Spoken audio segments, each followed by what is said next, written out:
Welcome everyone. Good to see everyone back. Merry Christmas. Um, it might be a light conversation today, wherever you guys want to take it. But I know kind of it's been Christmas week, so seems like it's been a slower time on the Axie side. Just looking at even the marketplace volume, it's lower. It's quite low. Um, Trending at about like $7 million a day. A little bit under that actually in the 7 day, so we're trending even lighter. So excited to kind of discuss any thoughts or concerns. I saw there was a tag for me to discuss some stuff from like bigger picture and Jiho side. So if we want to talk about that, we definitely can. Wherever you guys want to take it.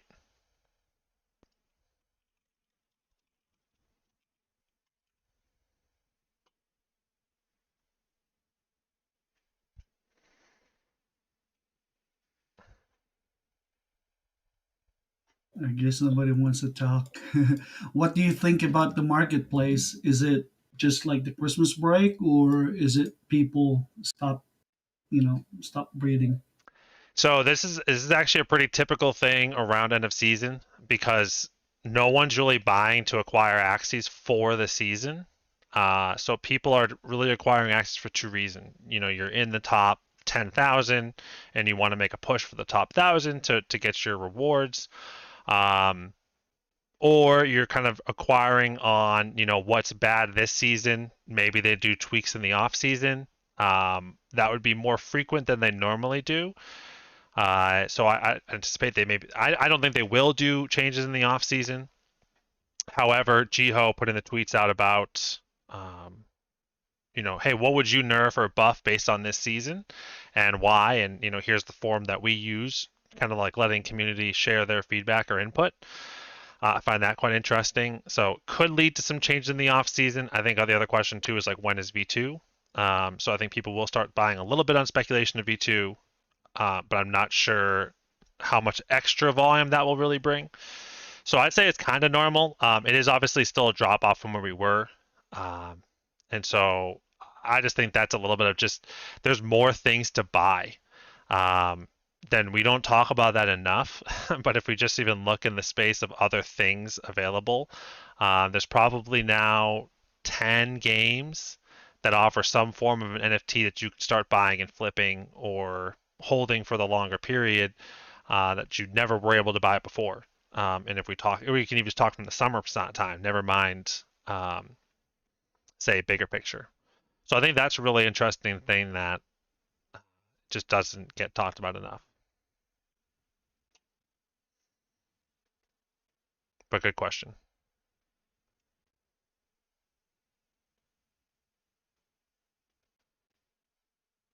I still do think Axies are really cheap. You start to see some other personalities in the space too start talking about pures and starting to buy on the speculation of V2. Um, I don't know if I'm the lead speculator on buying pures is the right way. That just is my speculation, and that's how I've been breeding and creating scholars ever since the beginning of time. Not all my axes are pure, but a lot of them are trending towards pure, or they're pieces like leaf bug that seem to have been meant to partner with a lot of plant cards.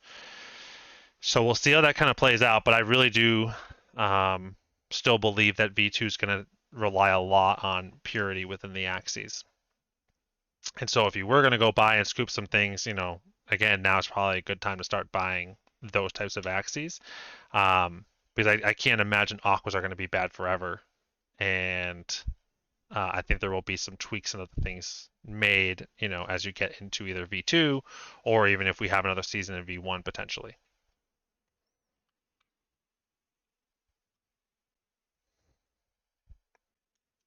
What other questions we got?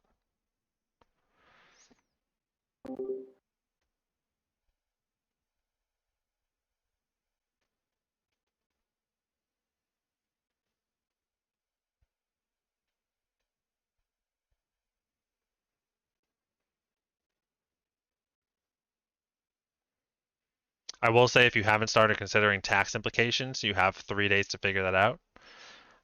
So if you're in the States at least, definitely keep that on top of mind. That's what I'm trying to do over the next 3 days is harvest tax loss. Um, So I highly encourage if you have just things that are kind of crap that you paid money for, be it NFTs or anything else, even Axies, it would be a benefit right now to sell them and rebuy a like Axie, and you would be able to harvest tax loss that way as well. That potentially you could either carry on in the future, depending on how your year went within Axie, or just reduce your tax obligations for 2021.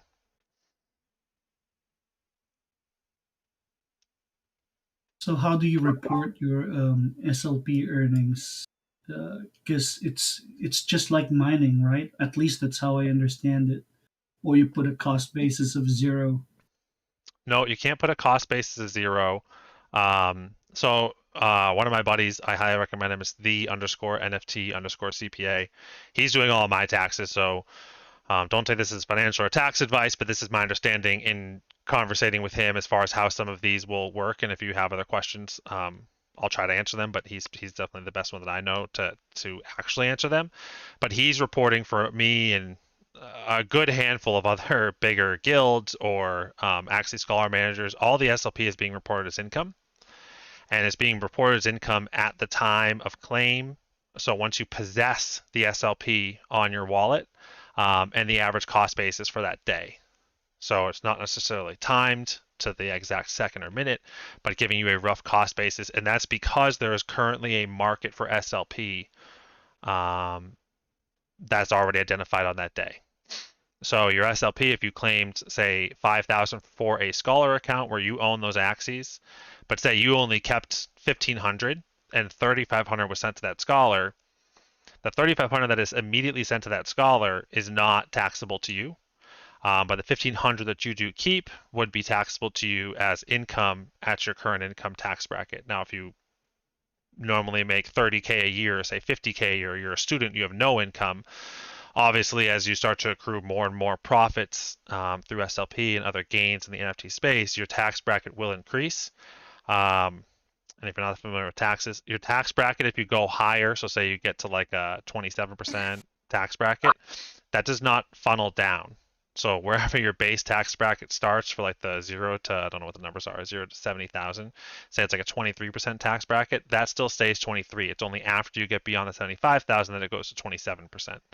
So not everyone always knows that, but that is one thing I do know for sure. And then the percentages are wrong. I just made those up, but um, that is how your taxes works at least. But the more interesting thing around um, tax loss harvesting on Axies, which I'm trying to find a partner if anyone's interested. Um, but basically, depending upon your cost basis of when you bred them. So if you bred them for at a time where it might have cost you zero point 0.1 ETH to breed, or maybe in 0.08, but you can only sell it now for 0.02 or 0.03. If you can go ahead and sell that, you'll actually incur a loss of 0.04 ETH that can now reduce your profit for 2021. And so, because Axies are all unique, say I sold a pure koi aqua, right? I could go buy almost the exact same one as long as it's a different number for the exact same cost, and I have a new cost basis on that asset. So I end up with a like pairing.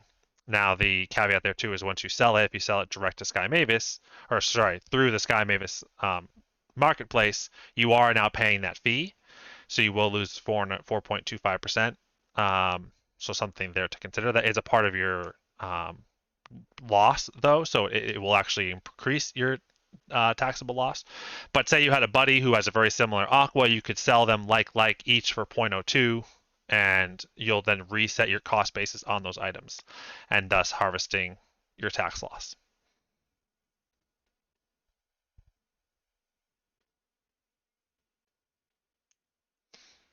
What other questions we got? Hey Dave, have you touched on farming Ron? And if so, how would you prioritize reinvesting profits right now as far as buying pure Axies or items, land versus farming Ron in the different pools? Wow, give me a number. What, like, are we talking $500 or you got 1,000, you got 10,000. Like, give me a number you got of like, say, realized profits to go around and play around with. Yeah, let's say a couple ETH. A couple ETH. Ooh, okay, cool. All right, that's a decent chunk of change to play around with within the Axie space. So let's go to Katana and then let's go to staking. So if you're gonna, I gotta unlock it. Give me 1 second, because you can see mine. I like to show mine. Also, if you are farming Ron, a really smart thing to do right now would be go take this loss in Katana, because there's right now no wash rules in crypto. So something important to understand. So right now you can see I have stuff staked in the SLP pool and the AXS pool. When you're doing the liquidity side of being a liquidity provider when it comes to impermanent loss, because how AXS has gone down over time, my liquidity value has decreased through impermanent loss. And so you don't want to put too much in here. So to your question, let me get your name. Wilson, I definitely wouldn't put 100% into farming Ron. It would be a very bullish play on Ron. I don't see a best case scenario of Ron being over $10. At least not early. And even 10 is very aggressive. I would say it's probably going to be closer to 5. 5 makes sense, in my opinion. But we'll see. So what we do know right now is that right now you can farm Ron for 90 days. That is the only announced unlock of Ron in the current marketplace. I believe it's about 100 million that's unlocking in the 90 days, and there's $1 billion in total. And so we don't know what happens after 90 days. Jiho's alluded to in some, not DMs, but in some Discord messages that it sounds like Ron might be here before February, probably soon, sometime in the next 30 days. But the finalization of farming Ron is about, I think, like 35 days away. So it's around like early February that the 90 days will be locked up, and then Ron will be live. So two comments on that. One is from a tax side. If you claim it on the very first day of Ron, like within, like, say, the first few hours of Ron being released, where you can actually claim it, there's a zero cost basis. So you won't incur income. You obviously will incur profits once you go and sell it, transfer it, do something with it, spend it. But at time of claim, the cost basis will be zero, so you'll have no taxable income, which is a really nice thing. If you was going to throw it into the Ron, so let me put it this way: if I was, and let me ask about goals too, Wilson. What's your goal on that? Is your goal to like kind of guarantee ROI? Is your goal to just like, couldn't you afford to lose half of that value to have the biggest ROI? And are you looking for an ROI in 3 months, or are you looking at an ROI in a year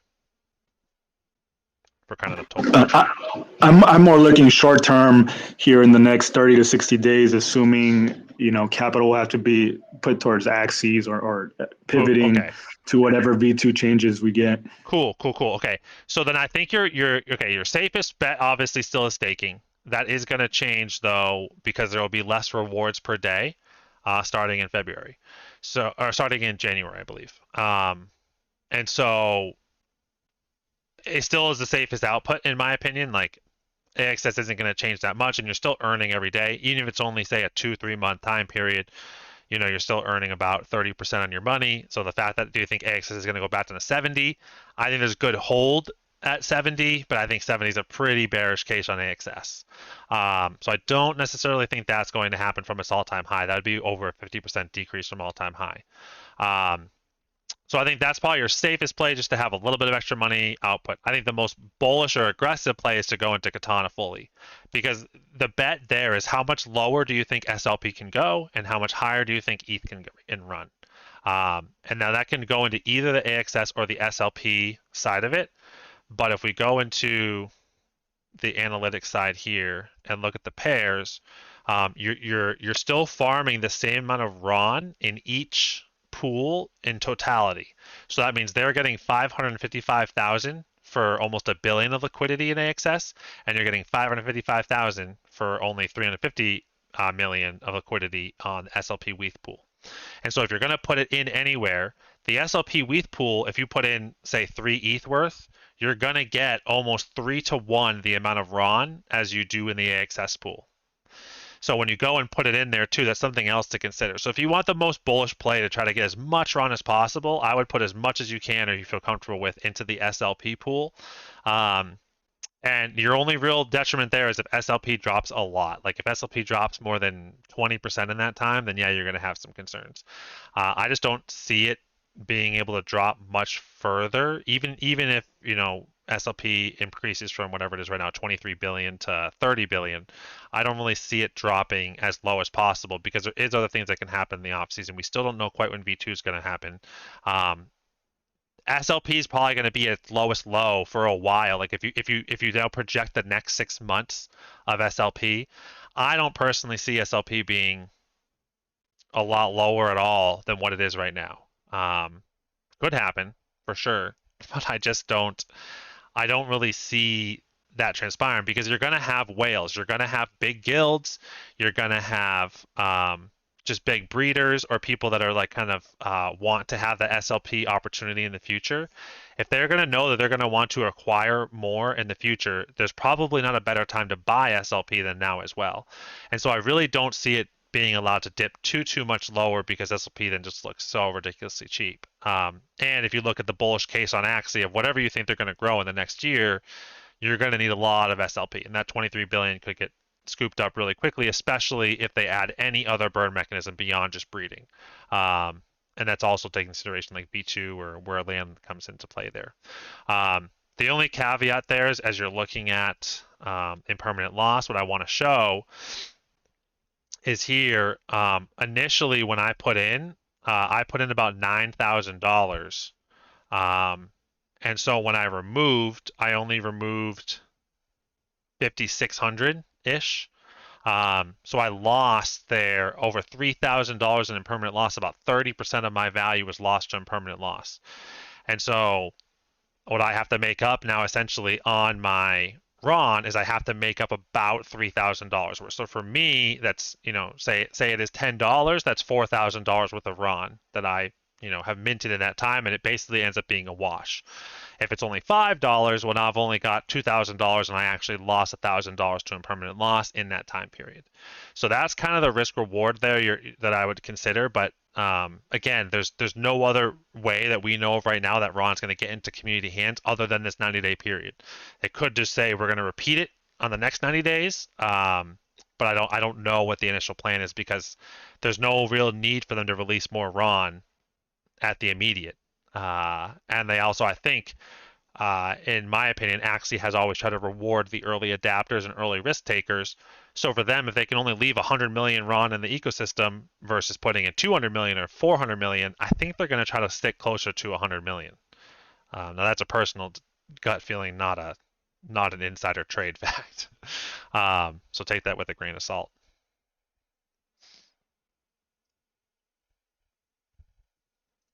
But good question. Thanks for the insights, man. Yeah. I mean, items are cheap. I wouldn't go crazy accumulating in commons. I mean, rares might be kind of on the cheaper side there too. Epics are definitely an expensive class right now. So yeah, I'd say that if you can go sweep some epics or some rares, it might be worth it. But you're not going to get that ROI in 60 days or 90 days unless something big comes out for land. I just haven't checked land, but land's pretty much held where it is. So again, if you can go and maybe scoop some forest out of river for that cheap, might be worth it. Especially if you can get like connecting ones, which it looks like those two are connecting.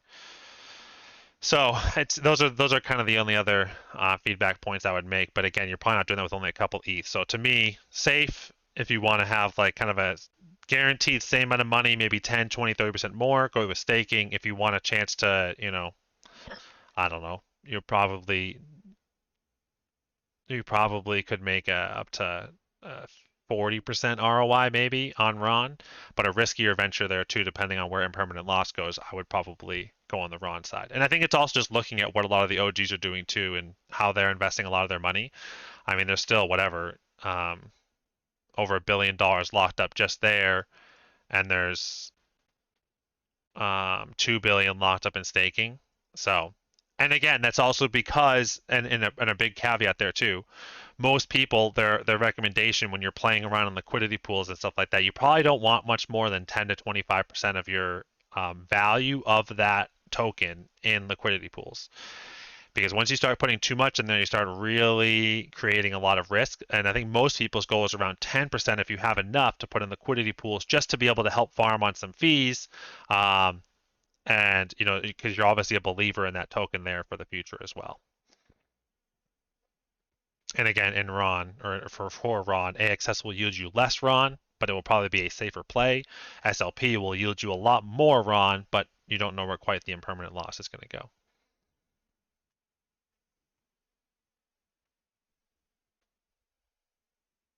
But anyone else have any other questions? Let's throw them out.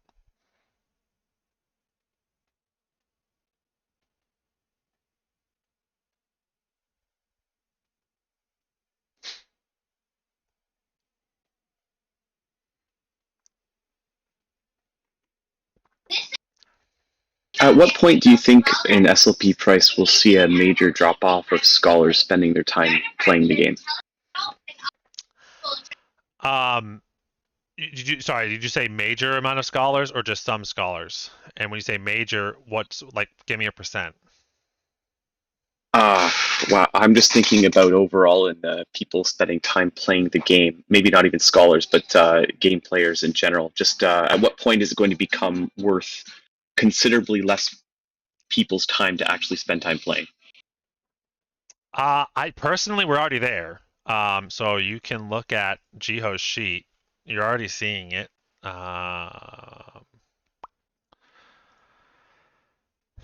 So we just go to current, right? You're looking at daily active users, in-game battlers. We peaked at right here, 2.7. We went then 2.5, 2.6, 2.55, 2.54, 2.45, 2.46. So we're back to basically before 11.8 on daily active users, peaking at 11.15 and dropping down to kind of 2.465. So I think you're already seeing it. And I don't know where you're from. I'm in America. Me personally, I played a ton in the summertime when SLP was double-digit cents because I was making sometimes $1, $2 a win. It was insane, depending on where you were in the MMR. And so at that rate, I mean, I was earning more on a per-hour basis when I was playing Axie than I did in my full-time job. Making, 6 figures a year. It's crazy. So for me, I don't do, and now I wasn't even doing dailies at the time. I was just playing Arena.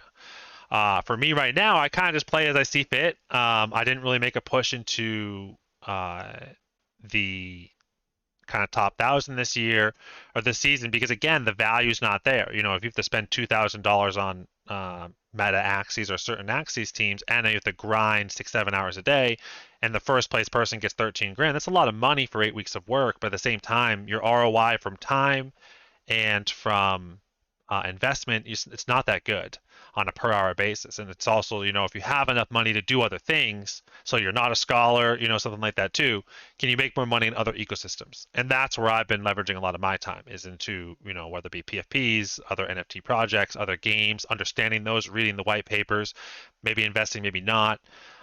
Playing and testing other games, getting a feel for what I think might be the future, and then maybe making bigger bets into some over others.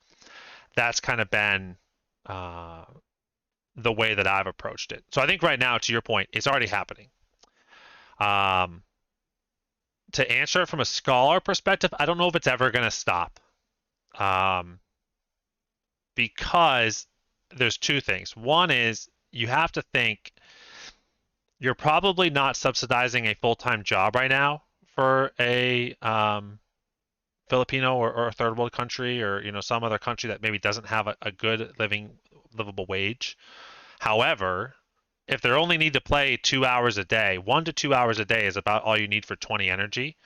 But say it is 2 hours a day, and you're making almost 50% of your normal wage, but you're still doing your normal job there too.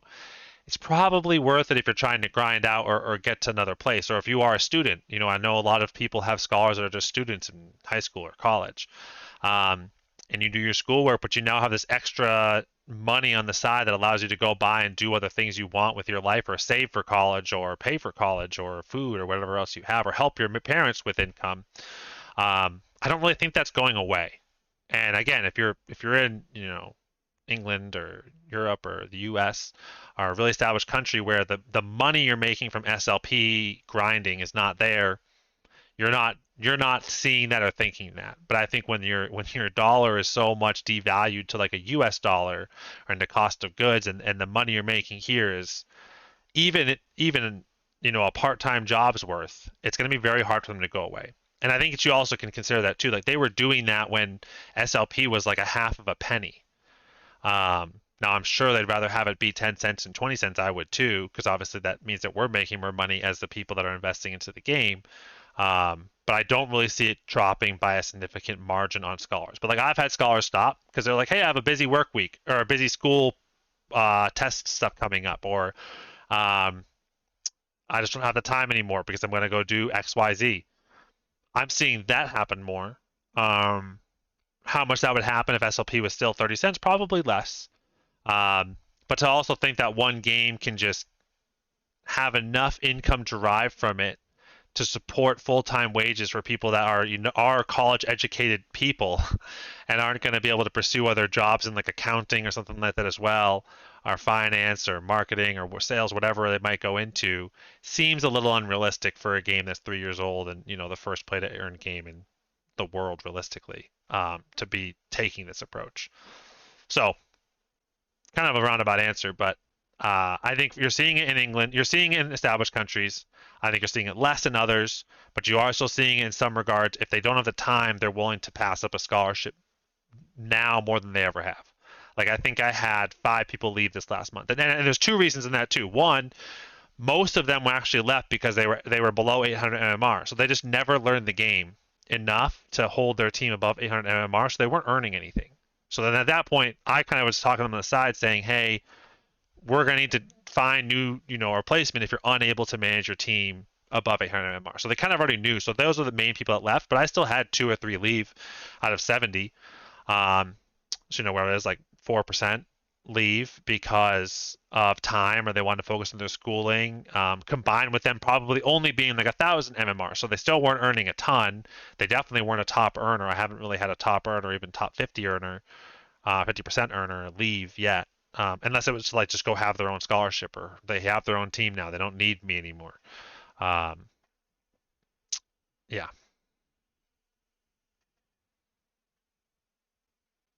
But good question. But I guess if there was a number, the number's real low.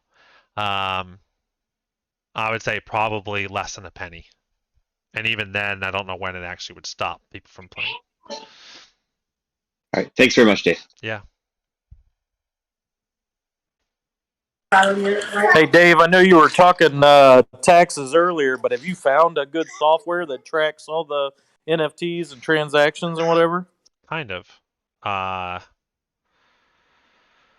So NFTbank.ai is the most user-friendly one, and you just would export it.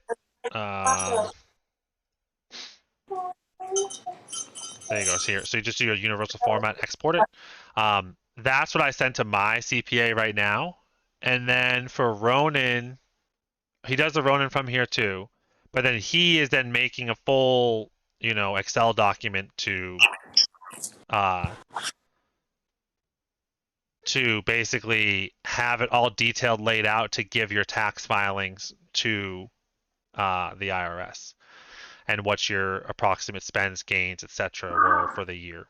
So I'm paying a CPA. All I'm doing for him is giving him this. He's coming back to me and saying, hey, do you remember this transaction on a few? He'd probably asking me. I did a lot of transactions, but he probably asked me 10, 15, like, hey, what was this? Where did you send this to? Why was this moved here? Whatever. And once I answer those, like, all right. And then he's kind of spitting out a rough number of dollar gains. And then, you're making your own assumptions based on your income, how much you're going to have to pay back in taxes. I mean, how much? How many Axies are you talking about? Because we've bred and bought. Oh, I don't know. Somewhere probably in the. Man, I don't even know. I don't even know. 10,000. Oh my God. Yeah. So that would so I would highly advise you to you can consider my CPA, consider a CPA that understands that to go through all those and get you an accurate number. I definitely were not in the 10,000s. I'm probably close to the 1,000 mark, but I'm not anywhere near 10,000. But that I mean, said, during the summer we were just breeding on the floor. We were hatching, 200 eggs a day right. for, months. Yeah. Um, I'm half tempted to just send them, what we put in USD and what we pulled out in USD, and let them figure it out years down the road. But Yeah, well, the only downside I've talked to my tax guys is that you might get hit with interest fees on that, and you could also get hit with tax evasion. So I'd be very cautious around that, in taking that approach, because currently every transaction you do is a taxable event, positive or negative. Right. And so if you have 10,000 breedings, right, you have the breeding of, you have basically the spend on the breed, you have the sale of it, you have any conversions of ETH to USD, your ETH to SLP, your ETH to AXS, and the time held in between those, that you're potentially taxable. Now, some of those will wash out, but also with how much AXS increased throughout the year, I'm sure a lot of those also carried on tax events in there as well. Yeah, but until they can, they're putting the onus on us to come up with the tax tools to be able to, do all this. I don't know. I've talked to 3 CPAs. They're like, as long as you pay something, you're doing better than most. They'll probably leave you alone.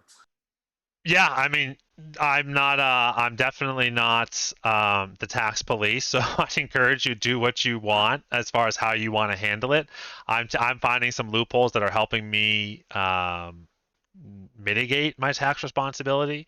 However, I know myself and at least 150, 200 extra other people across Axie and others are going the route of trying to figure it all out and give a very close to absolute number to the IRS and paying that amount to reduce the burden on us. But yeah, I do understand that it's a lot. Once I'll try plugging it into NFT Bank and some of the other ones, but I've tried a couple of the other softwares and they're not that accurate. No, you're not wrong. They're not that accurate, especially with. Do you have scholars too? Yeah. Okay, especially with scholars, that's where the massive headache is, and that's that's why my buddy started the whole NFT CPA thing, was to help manage all that. So yeah, like I it's all up to you, and I think your risk tolerance with the IRS. And I know that I've talked to some other people who have had issues with the IRS in the past, and I know they're not the most friendly people. So, take your risk as you see fit, but the government's not going to not come back for a $500 million they're probably owed this year from crypto taxes. Yeah, but there's not a good way to track all these transactions and report them accurately. We're having to unfortunately, it's all on the blockchain.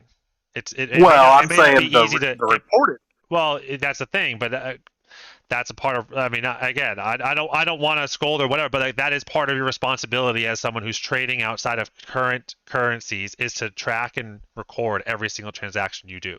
Like, that is your job, and then to pay the government appropriately through the IRS is also your job in its entirety. And they make it easier because when you work for a publicly traded company, or any company in general that's a registered business, they're already doing those tax filings for you as an employee, and so they're helping you in monitoring all your taxes on the side. So yeah, like, that's always been the case. It's just that for most of us, myself included, we've never been our own business owner where there is no one else holding our hand, kind of getting through the process. So yeah, it's trust me, there's plenty of people that are going to be like you, and there's plenty of people that are going to be like me, trying to get it right. So I don't no hate either way. I think it's whatever your risk level and tolerance for that is going to be dealing with the IRS years down the road. Has your buddy figured out, is there anything for holding the assets? Are they appreciating, depreciating? If you just hold the, let's say you just bought, the Axies on the marketplace. I mean, I know that's a taxable event, Yep. but it was based off the cost of ETH and everything else at the time. Yep. So what is it now if it's just sitting there as inventory used for scholars, for example? Yep. So we did a Twitter space with him. He talked about that and depreciation of assets. Like, should you do it? Should you not? He's basically said for digital assets, it doesn't make much sense because we just can't predict what the future value is going to be in 15 years. Now, what he has said is there is kind of, I don't know if you heard me earlier, but there is no wash rule right now in crypto, and especially, and I don't think there ever will be one in NFTs. And so what that means is, say you have that pure aqua that you spent 1 ETH on back in like the peak of summer. If you go and sell that right now for 0.03 ETH, you incur a loss of 0.97 ETH, or whatever the US dollar is. And so when you incur that loss, you're now reducing your tax liability by that amount. And so for you who's done a lot of flips, you have small gains in there every single time. I'm sure maybe at some points really big gains. But if you did buy anything at an expensive level, so like any Axie you probably bought sub 4 million, was probably bought at a price higher than today's current levels. And so if you can go and sell those, you're even allowed to go back and repurchase a very similar asset as long as it's not the same item number. And so what that means, so if you have that pure aqua, just go buy another pure aqua with the same body parts. That's completely legal. And now you've reset your cost basis at 0.02 or 0.04 instead of 0.4. Got it. But the only downside is you have 3 days to do that. So I'm in the same boat. I'm trying to go mitigate my tax responsibility by a lot because it's going to be, in the tens of thousands. And so whatever I can do right now to show losses to start reducing that down is going to benefit me a lot. I mean, what would it look like? Because we've got a number of investor pools, and like this next one coming up, we're going to spend about $450,000. We're just going to buy off the floor because, there's no reason to breed it. It's too expensive. That's at least for a business, that's a loss until you start making income. But I don't know how they're going to tax all that. What's a loss? Well, because if you buy $450,000 worth of assets and you don't generate $450,000 worth of positive income in a year, you're still at a loss somewhere. It's not a loss; it's an expense. Right. But it But wouldn't. it'll still. Yeah, that's definitely a better question from my buddy than what I've asked similar things as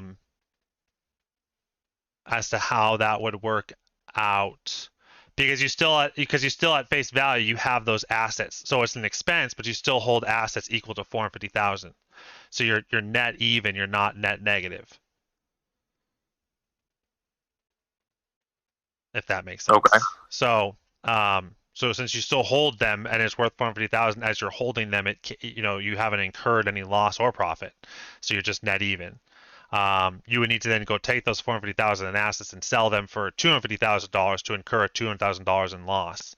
But the numbers you're talking about, listen, I don't know what your books look like or your values look like, and if you're dealing with other investors too, I'd employ you to try to go find any CPA. Use my buddy or not, I don't care, but just find someone to help you make sure that that's all taken care of too, because if you're also dealing with other people's money, you could also have them then pay taxes on their revenue share. Like I have that as well. I plan on that. That's definitely part of all that. So Yeah. That's why I set up separate LLCs for all that. Yeah, I'll talk to him. If you want to DM me his info. Yeah, I can. I think he's even in the EBC. But I can send you his thing. He's again, he's doing a lot of the bigger guys right now. I don't even know if he's actually taking on clients right now, but I know he is doing bookkeeping. So from that standpoint, I'll throw it into the members only area. But yeah, he's wicked good though. But like for him, he just gave me a Excel document that's just kind of one line for each thing, and it's done. And so he just breaks all down all that data, then give you like a concise line number to go on and share. And then you can use that with in his document will be able to be used with any CPA you want to go to that does your normal taxes, or even if you use TurboTax, should be able to be used there as well. Yeah, I'll take a look. I appreciate it, man. Sure, you're welcome. Taxes Taxes suck, man. I know. Oh, trust me. Yeah, I have to probably sell some of my favorite assets to be able to afford my taxes next year. It's not a fun thing.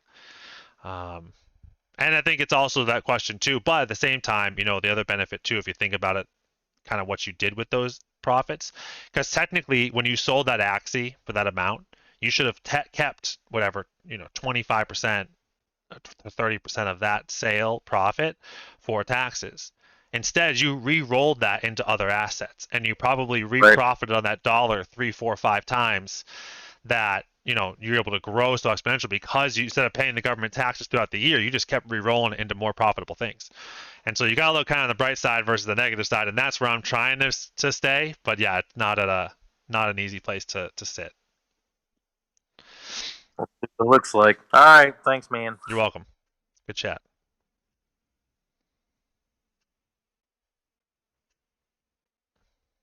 What other questions we got?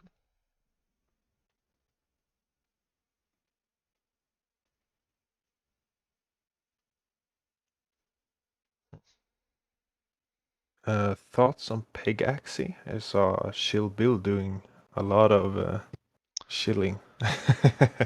I don't know who Shill Bill is. I saw that post in the thing too. Do you know? Does anyone know who Shill Bill is? Is he internal He does EBC? a bunch of yeah, I think so. He does a lot of technical analysis and stuff like that for Axie, and then Gotcha. all of a sudden just flipped to Peg Axie. Just got curious. Yeah. I'll give my 2 cents. So I've talked to so I did a Twitter space with one of the founders, Corey. He's kind of their Jiho is the best way that I can describe him. Not necessarily from the economic side, but just kind of like their marketer, head of the company kind of thing on Twitter and other places. What I appreciate about him is he's very candid and understands the lack and issues within the game. It's just like how Gio's like, yes, I understand SLP is dropping, and I understand we have a lot of sell pressure and not a lot of buy pressure on SLP. So it's like he's taking his punches for Peg Axie because I told him 2 things. I was like, listen, there's no way right now in Peg Axie when there's no entry cost for a game and you can rent them on a percentage basis, that those are not being rented by a bot 99.9% of the time. And then I said also on the racing of them, there's also an incredibly high percentage of people that I'm sure are buying and holding Peg Axies and just literally having them run by bot farms. There's no other reason, like it's the easiest game in the world because there's no entry cost except for owning the asset and you're generating revenue. And then it's pure RNG. You can't pick the race you go into to have the right chances or whatever. It's just all luck. And so he's very candid. He's like, yeah, I probably do. Like he knows it. Which is nice, but it doesn't solve the problem. And I know that they started leaking recently to their basically Zed-looking racing feature, which at the same time, I don't understand why you're going to be getting into Peg Axie when there literally is the exact same game somewhere else, but it's already actually ahead of the curve from where Peg Axie is. Maybe the loaning and the scholar features aren't quite as strong or even there at all. However, the game is basically the exact same thing. The only difference is in Zed, they actually have an initial entry cost into the match so that you can't just spam matches every day, however many energy you may have, and maybe you win, maybe you lose, or you win an average of 35% of the time, or whatever it ends up being. So I don't know. I haven't touched it. I kind of refuse to touch it until they have an economy that shows some value beyond just breed, repeat, play. Like it to me, it's like kind of on that universal basic income. It's basically where Axie was, where just you play your adventure, you play your energy, you get whatever it used to be. I think it was like 100 SLP a day, or 150 free SLP a day just from farming. That to me is Peg Axie, which is more RNG as far as how much you actually get. So I really hope they change that sooner rather than later. And there's talks, there's things they're going to do, like there's going to be stadiums and these, body part adjustments you can make and stuff like that too. So it's a nice promise down the road. And I think that, bots and all that can be okay, but you literally saw this issue happen in Axie this year. So Axie probably had all those same issues where people just saw, okay, I can guarantee ROI with bots potentially, or just, very low cost labor working my assets, have a really quick ROI on it too, and we're going to just buy everything we can. That was the summer of Axie. That is literally what Peg Axie is right now. And so there's no real fix to it unless they just fix the game and change the way the game dynamic works. That is actually what, Axie is working on right now to create V2 and then have other burn mechanisms and have other reasons to spend money in game beyond just you showing up and playing your 20 energy every day. So Peg Axie will have that exact same challenge, and I also wonder too, like, will Peg Axie make it a betting thing where you have to come in and put in 50 viz or 100 viz, and when there is a little bit more skill, but you still have to now upfront costs into kind of that pool to win. Because if you're still fronting the cost of the pool, it'd be like almost betting SLP on each match. You're not maybe minting new SLP, you're just exchanging hands of SLP. Not saying that's going to come in Axie, I wish it would, but for the horse racing one, it makes a lot of sense, at least in my eyes. And that's how Zed's doing it right now, or very similar to that. We'll see how Peg Axie evolves, though. Thanks for the insight. You're welcome. But you're already seeing it too. And then the other thing I will say too, you already saw, I think the horse prices have dropped quite significantly. PGX, I think was about 60 cents. And then you have Viz, which is the other token. And so everyone was all hype on Viz, and because this is what you earn every match was Viz, and PGX is kind of their governance token, and you can see, well, that's actually really short term. But if you look at 7-day high, they were at 34 cents. They're currently at 28, so they're not doing terrible. But they've been trending down on the PGX. I think that I even bought in around like 40 or 50 cents. I don't know what their all-time high is. There it is, 65 cents. So yeah, it was 20 days ago, 65 cents. I think I bought it around 40, and it's been kind of dropping ever since. And then their Viz, can't really see it here, but their all-time high was 16 cents, was around kind of when everyone was hyping it up, and you can earn all this money. This is what Axie SLP should be. And then now Viz is back down to 4 cents with immense sell pressure. And they do the similar thing as Axie, like every 14 days or whatever, you can claim your Viz. They're about to have their second claim period in like the next day or two. So I anticipate this to go even lower. But again, we'll see how that all kind of plays out. Yeah, it seems kind of scary, especially moving from the Axie bear market into the Peg Axie peak. It sounds right. It's literally the same thing as Axie summer, or what we're experiencing right now, from that long summer of really steep highs to now condensed into 1 month.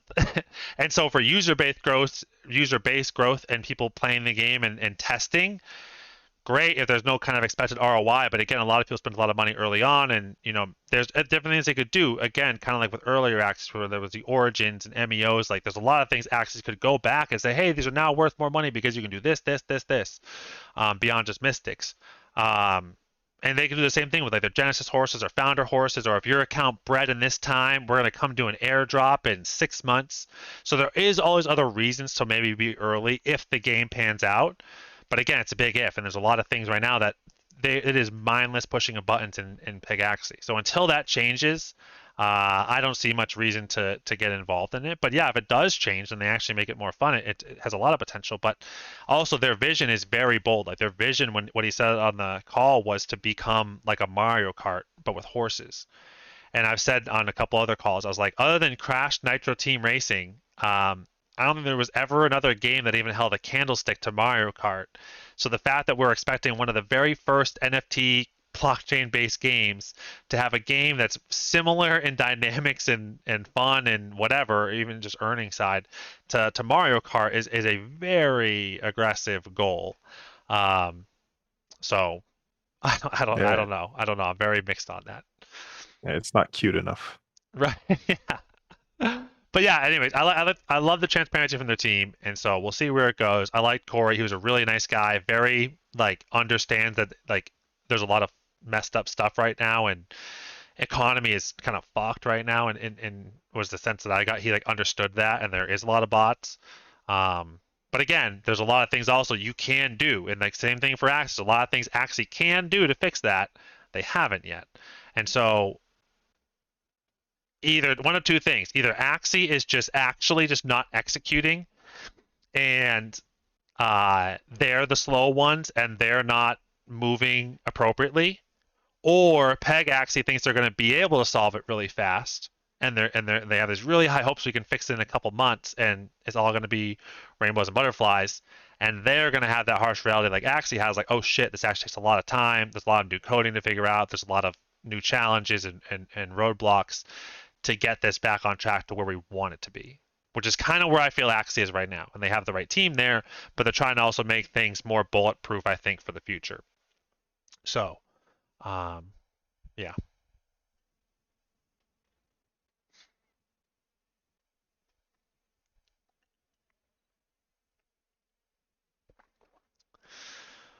What other questions we got? Probably got time for a couple more.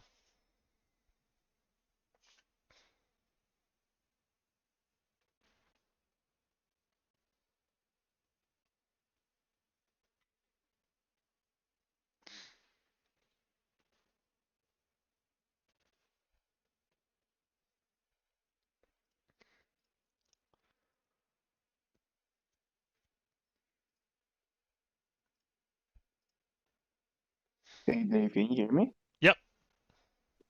Yeah, I got in a bit late, but what are your thoughts on the season 20 nerfs and buffs? Like, what would you nerf or buff here? It's a good question. I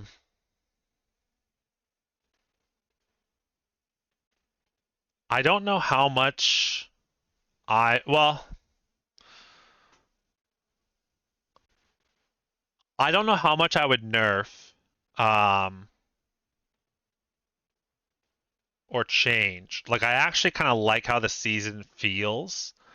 Because there's a lot of different comps. If you look at the leaderboards, they're all different, in my opinion. They feel quite different. There's a lot of different play styles right now too. I know there's some complaints about some of the mechs, but I don't know. I don't know how much I would actually change. You know what? You know what's one thing I would actually like to see changed? Potentially the most. Well, I don't know. I would just think too, like, what if the games were slightly longer, or there was more comeback chances in some of the games, which I think we do see it sometimes. But I don't know, like, realistically, if I look at the game as a whole, it feels pretty good. Like, could Aquas hit a little bit more? Yeah. But at the same time, too, the things you want to hit harder are like Shoal Star and Risky Fish. Shoal Star's ability is sick. Risky Fish's ability is sick. So, like, how much harder can I really say I'd need or want that to hit? I think the problem is they hit harder before. They're a very common two cards in a lot of people's hands. That now just doesn't do quite enough damage, and you probably want like a Piranha or a Lamb with an Aranda instead of those two. So if you're just going for damage, so I don't know. Like I don't know how much I would actually want changed from current game mode. I would really just want it to kind of hold over into V2. And I know a lot of people complain about Gravelant, but like, and everyone's like, oh, 75% of the cars are melee. It's like, all right, then make one of your 4 cards the 25% a ranged card. Like, it's not that difficult to really plan for.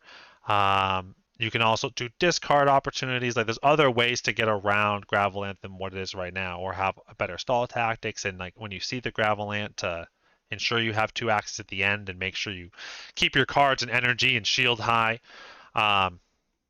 So yeah, so I don't know. I don't know how much I'd actually change. I think there's things I would like to see maybe more buffed. Like, I would like Silence Whisper to work on whoever's in front of you, not just the front Axie, for example. Or maybe also work on yourself and it costs 2. Or Strawberry, just maybe reduce the heal, turn it to a 1 energy, and it maybe heals the person in front of you. If they're gone, it heals you. I also think trying to think of other cards that I have run into that I just don't think are utilized enough. Feather Fan's a good one. I'd like to see that somehow be improved. Maybe even potentially things like Ant or I don't know why I can't think of the poop move off the top of my head. Anyways, having those be changed, maybe not be such high shield, but maybe a little bit more damage. Like instead of it being a 3100, what if it was like a 5080? I think it's kind of a more interesting dynamic because 50 you just really aren't doing a lot to that front Axie. And if you get in a position once that person in front of you dies, or once you're the only person left potentially using that card, not being able to do really any damage with it is definitely a detriment sometimes.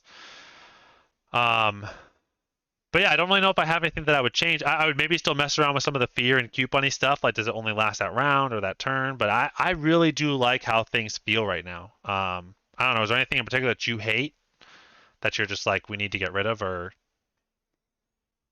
sucks? Not really. I haven't been playing really this season. that's But that's yeah. candid feedback. Yeah, I'd say like, and again, I haven't been playing as much. And there will always become comps that you're like, oh man, that's kind of overpowered and not really right. But there is always counters to them. And so I think people just get so caught up like, oh, it's so aggressive and it's so good. Well, it is to your team right now because they probably built it to beat your kind of team if you play a popular team in the higher ranks. Like people are then going to say, okay, there's so much shrimp aquas that I'm going to change my backliner to a plant, right? To mitigate that. Maybe it's a zigzag plant in the back then. And so those are the things you kind of have to factor in, like as pros and good players, and if they have the funds or guilds and teams, they're gonna say, okay, this is too common. We need to build the counter to that, but also a fairly balanced counter to all other teams. And that's really how meta should work. Like meta should ebb and flow, where a lot of people play a lot of aquas, and a lot of people play a lot of birds, and people play a lot of plants, and then people play a lot of beasts, and then it goes back to aquas. That's to me how a smooth operating meta works. But if you can just run the same team, everyone's getting the same results, it's not that good. And to me, that's kind of where like double anemone bird was. I don't really have a good, like, the double anemone go to bird comp is very hard to beat unless they just get a really bad draw, and you get a really good draw. But it is a hard comp to beat with just an average team. Like you have to basically be playing double plant, in my opinion, to kind of get around it. And even then can be tough if you don't put your Axies in the right positions. So I don't know. I'm kind of mixed on all that, but at the end of the day, I do like what people are starting to do, or like how some people are starting to build like toothless bite birds. Like I love that. Like I don't know. I think the creativity that's starting to pop up now is awesome. I just wish that the economy would allow for more opportunities to do different things. Like I just bred 2 plants that like the outcome looked really promising, but because it was kind of expensive to breed, and again, like everyone's like, oh, I'll just buy off the floor. But these, if they bred out right, what I was hoping for, at least one of them, they would have been a pretty profitable breed, and it failed. And so I just basically got 2 okay plants versus 2 really good plants. And so, yeah. I think that's where like also like Axie Sync is going to be so fun. Because if you can parlay whatever you burn your Axie for to basically the breeding cost, that's all you need, right? Because that's the other crazy thing. I would have so much more crazy comps if I could just return my Axie I got. So say I don't get the Axie I want, right? And I bred 2 Axies together, didn't get what I wanted. I don't get the breeding count. The breeding count doesn't come back down on the 2 parents. But if I could get roughly my breeding cost back, that would be incredible. And hopefully it's somewhere kind of in the middle, like it's around the 3 to 5 cost of the breed. So if you bred a 7 and it doesn't work out, you're kind of SOL. But if you bred a 1, you actually might make some money on it, based on kind of how the conversion works. Unfortunately, that opens up to, I forget the gentleman was that asked the question about taxes. He might have left, or maybe it was Bahis. But unfortunately, that can open you up to people just breeding the floor for no reason. and just really making crap Axies. But if it does allow you to breed more and kind of get more creative with your breeds, because you know at least your input cost is back. You may not have the parents to breed anymore because you've already used all their breed counts, but if you can get roughly the input cost back, it allows for so much more theory crafting and kind of creation of breeds that I would love that. I think it would make just being a breeder so fun again. It never was that, but it would just be cool.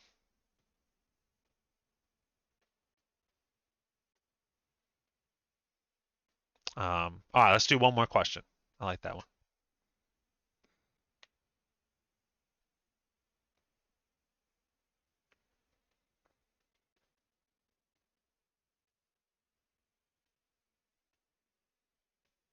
Someone's going to have a last question. If you don't, I'll share one thought I do have, though, on Axies in general. I think you almost need Aquas to be overpowered on top of Beasts to be overpowered because of things like Cattail, Fish Snack, Watering Can. And so I wonder as the game evolves, like I think we need to kind of go back to that realization of those things, that they exist, that we almost need to allow those other comps to be more powerful, because if you have that direct counter that only counters them, the odds are you should be facing them a lot. Like you should be facing a lot of beast and bug guards. And that's why you want to play Cattail, or you should be facing a lot of Aquas and Birds that you'd want to play Fish Snack or Watering Can. So I don't know how that evolves over time, but it's something. Or like what's the other one? Razorbyte, same thing. You know, you just should be seeing more Aquas. And so I think that there's something that's left there on this season where since Aquas you're not able to run a double Aqua Plant comp. I wonder if some of those cards now change. Like, what if Razorbyte was you could heal off of Birds or Aquas?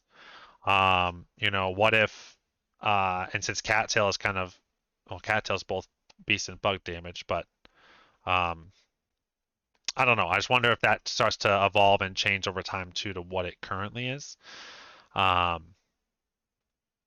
Because there just is a lot of opportunity to do some more stuff with kind of how those are tied in parts to specific attacks, specific moments in time that you have to play around. But it's also like, that was where I was kind of believing before that yes, Aqua's overpowered, but if you can put in a Watering Can and a Fish Snack and a Razorbyte, you are smoking Aquas any day of the week.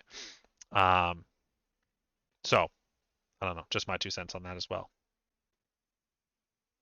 Anyone think of a last question? No, I'm going to call it.